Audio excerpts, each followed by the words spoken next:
Guys, ಎಲ್ಲರೂ ಹೇಗಿದ್ದೀರಾ? ಚೆನ್ನಾಗಿದೆ ಅಂತ ಭಾವಿಸ್ಕೊಳ್ತಾ ಇಂದಿನ ವ್ಲಾಗಲ್ಲಿ ನಾವು ನೋಡ್ತಿರೋದೇನೆಂದರೆ, ನಾನು ಗಣರಾಜ್ಯೋತ್ಸವದ ಪ್ರಯುಕ್ತ ಒಂದು ಭಾಷಣವನ್ನು ಮಾಡಲು ಇಚ್ಛಿಸುತ್ತಿದ್ದೇನೆ. ಅದಕ್ಕಿಂತ ಮುಂಚೆ ನೀವು ನನ್ನ ಯೂಟ್ಯೂಬ್ ಚಾನಲ್ಗೆ ಪ್ಲೀಸ್ ಲೈಕ್ ಮಾಡಿ, ಶೇರ್ ಮಾಡಿ, ಸಬ್ಸ್ಕ್ರೈಬ್ ಮಾಡೋದಂತೂ ಮರಿಲೇಬೇಡಿ. ಈಗನೇ ಸಬ್ಸ್ಕ್ರೈಬ್ ಮಾಡಿ. ಈಗ ನಾನು ನಿಮ್ಮ ಮುಂದೆ ಗಣರಾಜ್ಯೋತ್ಸವದ ಪ್ರಯುಕ್ತ ಒಂದೆರಡು ಮಾತುಗಳನ್ನು ಹೇಳಲು ಇಚ್ಛಿಸುತ್ತಿದ್ದೇನೆ. ಗೌರವಾನ್ವಿತ ಮುಖ್ಯೋಪಾಧ್ಯಾಯರೇ, ಶಿಕ್ಷಕ ವೃಂದದವರೇ ಹಾಗೂ ನನ್ನ ನೆಚ್ಚಿನ ಸ್ನೇಹಿತರೆ, ಎಲ್ಲರಿಗೂ ಶುಭೋದಯ. ಎಲ್ಲರಿಗೂ ಗಣರಾಜ್ಯೋತ್ಸವದ ಶುಭಾಶಯಗಳು. ಭಾರತದಾದ್ಯಂತ ಪ್ರತಿ ವರ್ಷ ಜನವರಿ 26ರಂದು ಗಣರಾಜ್ಯೋತ್ಸವವನ್ನು ಆಚರಿಸಲಾಗುತ್ತದೆ.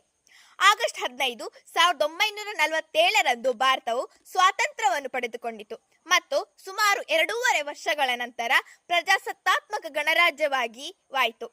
ಭಾರತದ ಸಂವಿಧಾನವು ಜಾರಿಗೆ ಬಂದ ನಂತರ ಮತ್ತು ಸುದೀರ್ಘ ವರ್ಷಗಳ ಸ್ವಾತಂತ್ರ್ಯ ಹೋರಾಟದ ನಂತರ ಭಾರತವನ್ನು ಗಣರಾಜ್ಯವೆಂದು ಘೋಷಿಸಿದಾಗಿನಿಂದ ಪ್ರತಿಯೊಬ್ಬ ಭಾರತೀಯರಿಗೆ ಈ ದಿನವು ಬಹಳ ಮಹತ್ವದ್ದಾಗಿದೆ. ಭಾರತ ಸಂವಿಧಾನದ ಇತಿಹಾಸ. ಆಗಸ್ಟ್ 28, 1947ರಂದು ನಡೆದ ಸಭೆಯಲ್ಲಿ ಭಾರತಕ್ಕೆ ಶಾಶ್ವತ ಸಂವಿಧಾನವನ್ನು ರಚಿಸಲು ಕರಡು ಸಮಿತಿಯನ್ನು ನೇಮಿಸಲು ನಿರ್ಧರಿಸಲಾಯಿತು. ಡಾಕ್ಟರ್ BR ಅಂಬೇಡ್ಕರ್ ಅವರನ್ನು ಕರಡು ರಚನಾ ಸಮಿತಿಯ ಅಧ್ಯಕ್ಷರನ್ನಾಗಿ ಮಾಡಲಾಯಿತು. ಅಂಬೇಡ್ಕರ್ ನವೆಂಬರ್ 4, 1947ರಂದು ಅಸೆಂಬ್ಲಿಗೆ ಭಾರತದ ಸಂವಿಧಾನವನ್ನು ಸಲ್ಲಿಸಿದರು.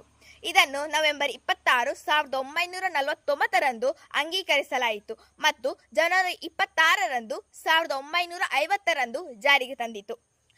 ಭಾರತದ ಪ್ರಜೆಗಳನ್ನು ಆಳುವ ಶಾಸಕಾಂಗ, ನ್ಯಾಯ ಒದಗಿಸುವ ನ್ಯಾಯಾಂಗ ಹಾಗೂ ಜನರಿಗಾಗಿ ಕೆಲಸ ಮಾಡುವ ಕಾರ್ಯಾಂಗ ಹೇಗಿರಬೇಕು, ಯಾವೆಲ್ಲ ನೀತಿ ನಿಯಮಗಳನ್ನು, ಕಟ್ಟಳೆಗಳನ್ನು, ಸಮಗ್ರ ಮಾಹಿತಿಗಳ ಗುಚ್ಛವೇ ಸಂವಿಧಾನ. ಭಾರತೀಯರಾದ ನಾವು ಗಣರಾಜ್ಯೋತ್ಸವದ ಸಂದರ್ಭದಲ್ಲಿ ತಮ್ಮ ತ್ಯಾಗ ಬಲಿದಾನಗಳಿಂದ ದೇಶವನ್ನು ಕಾಪಾಡುವ ಭೂಸೇನೆ, ವಾಯುಸೇನೆ ಹಾಗೂ ನೌಕಾಸೇನೆಯ ಎಲ್ಲ ಸೈನಿಕರಿಗೂ ಹಾಗೂ ದೇಶದ ಅಭಿವೃದ್ಧಿಗೆ ಶ್ರಮಿಸುತ್ತಿರುವ ಎಲ್ಲ ವಿಜ್ಞಾನಿಗಳು, ತಂತ್ರಜ್ಞರಿಗೆ ಮತ್ತು ದೇಶದ ಬೆನ್ನೆಲುಬಾದ ರೈತ ವರ್ಗಕ್ಕೂ ನಾವು ಈ ಸಂದರ್ಭದಲ್ಲಿ ಚಿರಋಣಿಯಾಗಿರುತ್ತಾರೆ.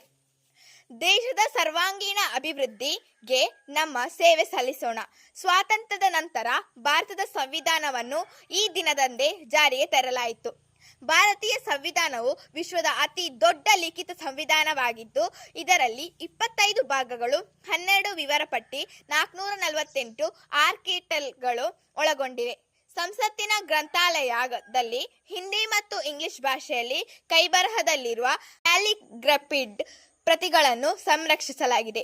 ಅವುಗಳನ್ನು ಹೀಲಿಯಂ ತುಂಬಿದ ಪೆಟ್ಟಿಗೆಯಲ್ಲಿ ಸಂರಕ್ಷಿಸಲಾಗಿದೆ ಎಂದು ಹೇಳುತ್ತಾ ನನ್ನ ಈ ಭಾಷಣವನ್ನು ಭಾರತಾಂಬೆಯ ಪಾದಕ್ಕೆ ಸಮರ್ಪಿಸುತ್ತೇನೆ. ನನ್ನ ದೇಶ, ನನ್ನ ಹೆಮ್ಮೆ, ಜೈ ಹಿಂದ್. ಇಷ್ಟು ಹೇಳುತ್ತಾ ನನ್ನ ಭಾಷಣವನ್ನು ಮುಗಿಸುತ್ತಿದ್ದೇನೆ. ಧನ್ಯವಾದಗಳು. ನನ್ನ ಭಾಷಣ ಇಷ್ಟವಾದಲ್ಲಿ ಪ್ಲೀಸ್ ಲೈಕ್ ಆ್ಯಂಡ್ ಸಬ್ಸ್ಕ್ರೈಬ್ ಮಾಡೋದು ಮರಿಲೇಬೇಡಿ. ಧನ್ಯವಾದಗಳು.